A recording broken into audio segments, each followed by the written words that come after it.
Gedevach. So I'll tell you Maisa, during the times of Remendel of Vitebsk, during that time period, so there was a Polish general, a non-Jewish Polish general, who happened to be passing through the town of Vitebsk. And as him and his entourage and his soldiers are passing through, so all the Jews they're nervous, a general from the Polish army, you never know.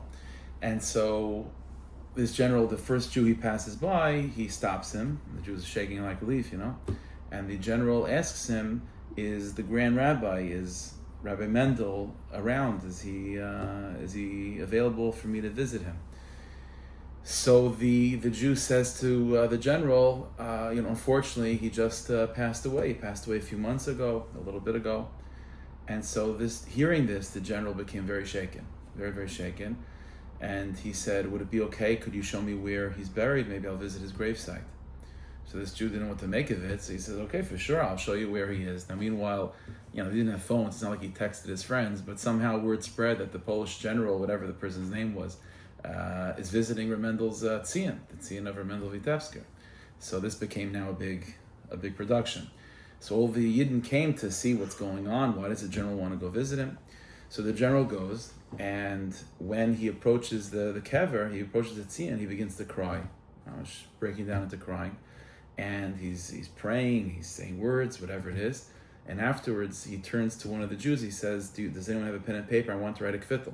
That's what he said, I want to write a kvittel. So, okay, fine. So they find a pen and paper. He takes a pen and paper, he writes a kvittel, folds it up, puts it on the tzion, and leaves. Now, meanwhile, one of the Chassidim stays behind and, sort of remembers where that kvittel was. And he goes and he takes that kvittel. He wants to see what the general wrote, which we'll get to at the end of the story. So the Chassidim, after this whole thing calmed down, they realized that this general was not just a regular person, clearly someone that respected Tzadikim and loved Jews. So they found the courage to ask him, with all due respect, like, where do you come from to want to see Remendel Vitebsk? And then when he was nifter, he's so emotional about it, to write a kvittel. What's the story? So the general said as follows. He said, I'll tell you, this is the story. I owe my life to Remendel. I owe my life. What's the story? So he said, when I was about 5 or 6 years old, I became very sick. And my father, he says, passed away when I was even younger than that. So, and I'm an only child, so it's basically my mother and me. And I became very sick, and my mother was bringing me to all the doctors. My mother was very poor. We were just a simple Polish family. Didn't have much family and not much support and so on. My mother did what she could. So I was sick. She brought us to the local doctor. The local doctor looked at me. He's like, nothing I can do. My mother did what she could. She went to a better doctor, a professor in some local city. Even with that, the professor looked at me, examined me, and completely gave up. And he said that there's really nothing we can do.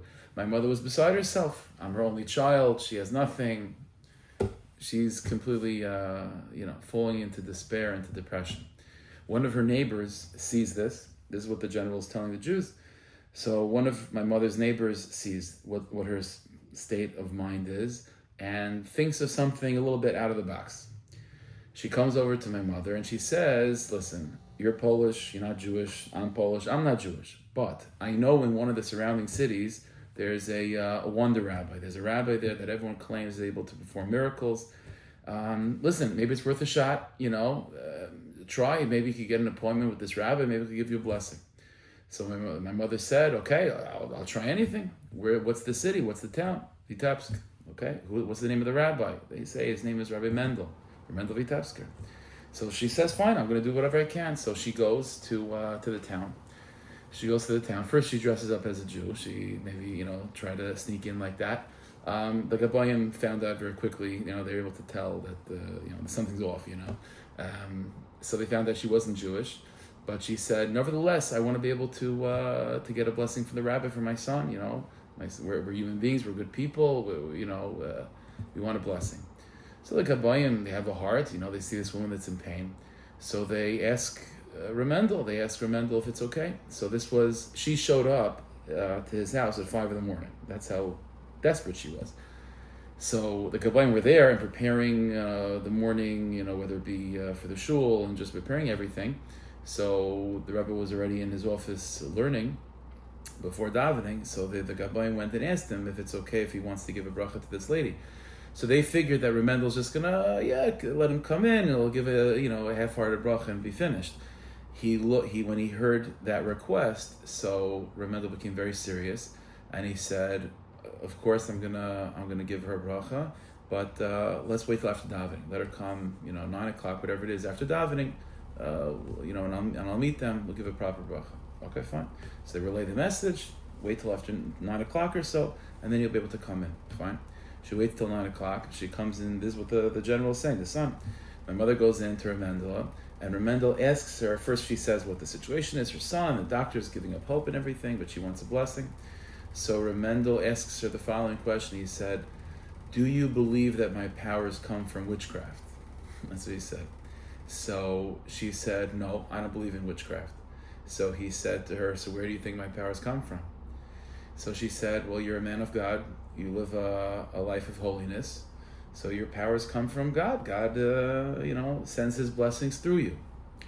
So Remendel became very excited by that response, and he said, "Okay, fine. So, what's your son's name?" So he says the son's name, and he said, "Fine. I'm going to pray for your son. So, wait outside." So she goes out, and Remendel closes the door, and he goes to the corner of the room. The Gabbaim see this from the window, whatever. And Remendel turns to the corner and he davens for 3 hours. And the Gabbaim saw that this was the big avodah, with tears and crying and sweating. And this was 9:00. He's done for 3 hours. 12:00. 12:00 noon comes, and there's a clock in the room. The clock strikes 12, so it begins to make noise, And so Remendel hears that. Remendel says, "Oh, it's a siman tov. The sun is beginning to get a little bit better. It's going to take some time. But B'ez Hashem, from now he'll be able to get better." So he relays the message to the mother. The mother goes back home, and she finds her son is still sick, but she asks the people that were watching him, did anything take place that's noteworthy, And they say, well, and the only thing that they saw was that at 12:00 he began to move a little bit. So she's like, okay, fine, that's what's going to happen. And then it's just a matter of a few days, a few weeks, and so on, until the son became healthy again. So the general says that my mother always related the story to me, and she kept on reminding me that we are lives to Remendel. So after I became strong enough to travel, so she took me to go visit Remendel Vitebsk to say thank you. So he went to Remendel, and she says, "This is the son that you prayed for, and I just wanted to thank you that he's doing well."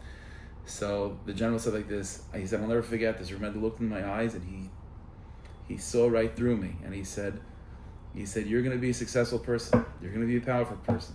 And I want you to remember that how you have life and how you have success is because of a rabbi that's a Jew. And I want you to spend the rest of your life in every avenue of success that you'll go to, always keep an eye out for the Jewish people and do what you can to help them." That's what Remendel said. And he said, when I heard that from him, it really it shook something up inside of me. And so he said, that's, my path of life was very successful. I started off again as a poor family, nobody, but slowly but surely, move up the ranks, and now I'm a big general in the Polish army. Wherever I go, whatever I do, I always try to help the Jewish people, all because of Remendel.